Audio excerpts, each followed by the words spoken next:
तो अगर आपने 10th क्लास पास कर लिया है तो हो सकता है कि आप इस बात को लेकर कंफ्यूज हों कि आगे आपको कौन सा सब्जेक्ट चुनना चाहिए। +2 में एडमिशन के लिए आपको साइंस, आर्ट्स या कॉमर्स में से किसी एक सब्जेक्ट को चूज़ करना होता है। लेकिन प्रॉब्लम ये है कि आपको एक्चुअल में नहीं पता कि आपको क्या पसंद है, और शायद आप ये भी नहीं जानते हैं कि आपको कौन सा प्रोफेशन चूज़ करना चाहिए।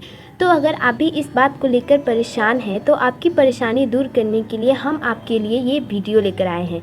इस वीडियो में हम आपको 3 चीज़ों के बारे में बताएंगे। पहला है top 10 in demand professions per stream. Second है 5 best techniques to choose a right career. And last में हम आपको बताएंगे about 5 wrong reasons to choose a career.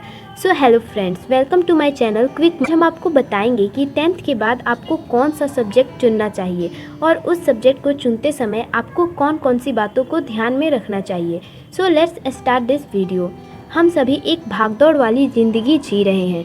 जब से कोरोना पैंडमिक आया है तब से दुनिया भर में कई बदलाव आए हैं, और हम ये कह सकते हैं कि अब से 10 या 15 साल बाद वैसे करियर जो अभी बहुत पॉपुलर हैं, हो सकता है कि उस टाइम में वो मौजूद नहीं हो। इसलिए ये ज़रूरी है कि हम अपना करियर फ्यूचर को ध्यान में रखते हुए चूज़ करें। इसलिए इस वीडियो में हम आपको प्रेजेंट टाइम में डिमांड वाले 10 प्रोफेशंस के बारे में बताएंगे। शायद आप बेस्ट ऑथर नहीं हो सकते हैं, या शायद आप बेस्ट आर्टिस्ट या बेस्ट बिजनेस मैनेजर नहीं बन सकते हैं, लेकिन क्या होगा अगर आप उन चीज़ों में अच्छे हो जो आपको कई दूसरी चीज़ों से बेहतर बना सकती हैं। नई नई स्किल्स सीखने के लिए हमारे पास पूरी ज़िंदगी मौजूद होती है। आप किसी भी तरह के स्किल्स सीख सकते हैं, जैसे कि design skills, computing skills, writing skills and communication skills. इससे कोई फ़र्क नहीं पड़ता कि आप क्या सीख रहे हैं, फ़र्क इस बात का है कि आप कुछ सीख रहे हैं। तो अब हम इस वीडियो में आगे बढ़ते हैं और देखते हैं top 10 in demand professions per stream. Step number 1, अगर आप साइंस सब्जेक्ट चुनते हैं तो आप डेटा साइंस और सॉफ्टवेयर डेवलपर जैसे प्रोफेशंस में शामिल हो सकते हैं। अगर आप मेडिकल में जाते हैं तो आप डॉक्टर बन सकते हैं। साइंस में कई डिज़ाइन रिलेटेड फील्ड्स भी हैं, जैसे कि प्रोडक्ट डिज़ाइन और इंडस्ट्रियल डिज़ाइन। अगर आप टेक्निकल फील्ड्स में जाते हैं तो आप cyber security, animation, game design या गेम डेवलपर जैसे फील्ड्स में जा सकते हैं।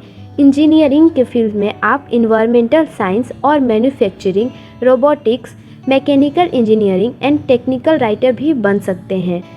कॉमर्स सब्जेक्ट चुनकर आप फाइनेंशियल कंसल्टेंट, अकाउंटेंसी और मैनेजमेंट जैसे प्रोफेशंस में जा सकते हैं।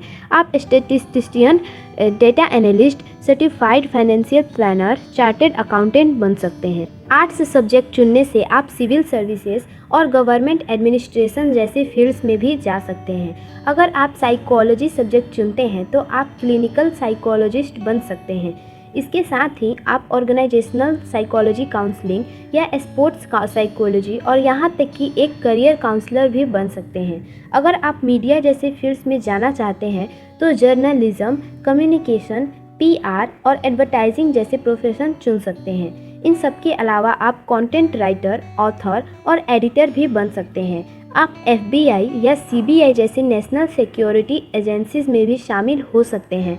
आर्ट्स के फील्ड में आप डिजिटल मार्केटिंग जैसे मार्केटिंग और सेल्स जॉब में भी स्पेशलाइज्ड हो सकते हैं। और साथ ही डिज़ाइन के फील्ड में आप फैशन डिज़ाइनर या इंटीरियर डिज़ाइनर या यहाँ तक कि ज्वेलरी डिज़ाइनर भी बन सकते हैं। अगर आपको लैंग्वेज में इंटरेस्ट है तो आपको कई सारी भाषाएं आती हैं, तो आप एक ट्रांसलेटर, लिंग्विस्टिक या राइटर भी बन सकते हैं। इसके अलावा इस सब्जेक्ट में टीचिंग जैसे फील्ड्स भी हैं, जहां आप स्कूल या कॉलेज में टीचर बन सकते हैं। अब हम चलते हैं स्टेप नंबर 2 की तरफ, जहां हम जानेंगे best technique to choose a career.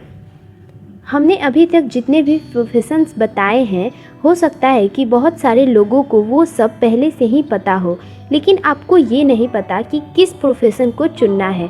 आपको नहीं पता कि कौन सा प्रोफेशन आपको सबसे ज़्यादा सूट करने वाला है। तो यहाँ हम आपको 5 इजी टेक्निक्स और एक बोनस टेक्निक के बारे में बताएंगे, जो आपको आपका करियर चुनने में मदद करेगी। Technique number 1, research. हम आपको ये रिकमेंड करेंगे कि आप इंटरनेट पर जाएं और वीडियो, आर्टिकल्स या बायोग्राफीज पढ़ें। रिसर्च टेक्निक में आपका मेन काम यही होता है कि आप अलग अलग प्रोफेशंस के बारे में जानें। इससे आपको उन सभी प्रोफेशंस के चैलेंजेस के बारे में पता चलेगा। अगली टेक्निक है सैम्पल पार्टिसिपेशन। इस टेक्निक में आप क्या कर सकते हैं, आप किसी के साथ इंटर्न करने की कोशिश करें या आप अपने फैमिली के मंथली एक्सपेंसेस को रिकॉर्ड करने की कोशिश करें। इस तरह से आपको पता चलेगा कि आपको कौन सा प्रोफेशन चुनना चाहिए। Technique number 3, interview. ये एक बहुत ही आसान टेक्निक है और इस टेक्निक में आपको अपने फ्रेंड्स, फैमिली और रिश्तेदारों की ज़रूरत होगी। आपको किसी ऐसे इंसान से बातचीत करना है जो पहले से ही उस करियर में शामिल हो। इससे आपको उस करियर के इनसाइड्स और आउटसाइड्स के बारे में पता चलेगा। असल में उस प्रोफेशन में आपकी लाइफ कैसी होगी आपको ये भी पता चलेगा। Technique number 4, Ikigai. इकिगाई एक जापानीज़ कंसेप्ट है जिसके अकॉर्डिंग जब आपके पास एक पर्पस होता है तो आपको पता होता है कि आपको कौन सा रास्ता चुनना है। जैसे कि हम सभी अपनी लाइफ में कुछ ना कुछ करना चाहते हैं। कोई पैसे कमाना चाहता है, कोई हेल्दी रहना चाहता है, कोई दूसरों की मदद करना चाहता है। तो ऐसे ही अगर आपके पास भी अपना पर्पस है तो आपको ये पता चल जाएगा कि आपको क्या बनना चाहिए और कौन सा प्रोफेशन चुनना चाहिए।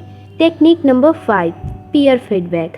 कभी कभी हमें ये पता नहीं होता है कि हम किस चीज़ में अच्छे हैं, तो इस बात को पता लगाने के लिए आप एक गेम खेल सकते हैं। आप अपने दोस्तों से कहें कि आप उन्हें कुछ बताएंगे जो आप चाहते हैं कि आपके दोस्त आपको सिखाएं, और अपने दोस्तों से बोले कि वो आपको कुछ ऐसा बताए जो वो आपसे सीखना चाहते हैं।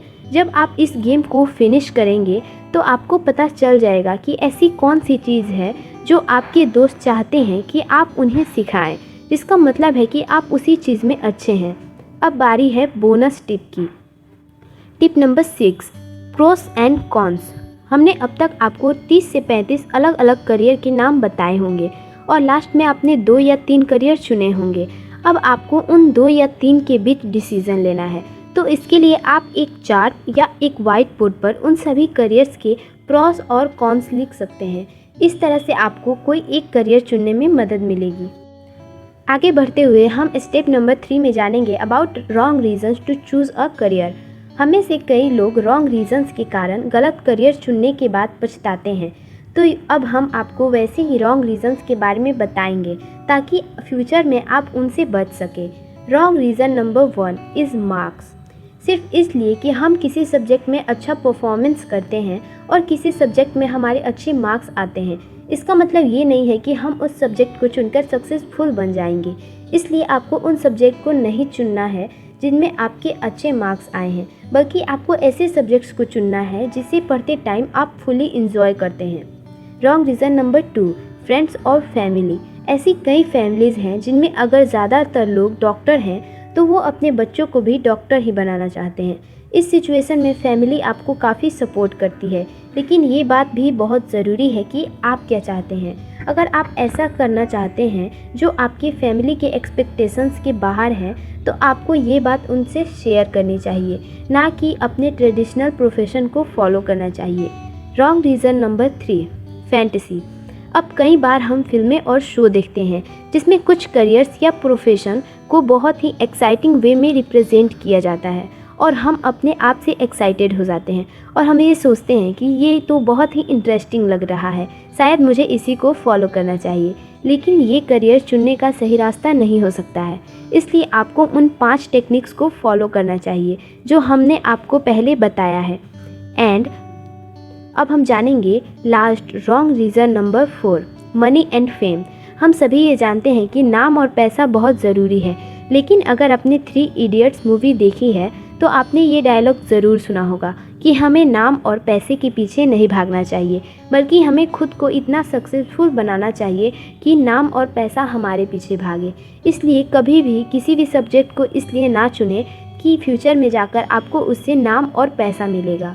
तो हमें उम्मीद है कि आपको ये वीडियो पसंद आया होगा और इस वीडियो से आपको मदद मिलेगी। अगर आपको ये वीडियो अच्छा लगा हो तो लाइक करें, और अगर आप ऐसी ही वीडियोस देखना चाहते हैं तो हमारे चैनल को सब्सक्राइब करें। Thank you. Good day.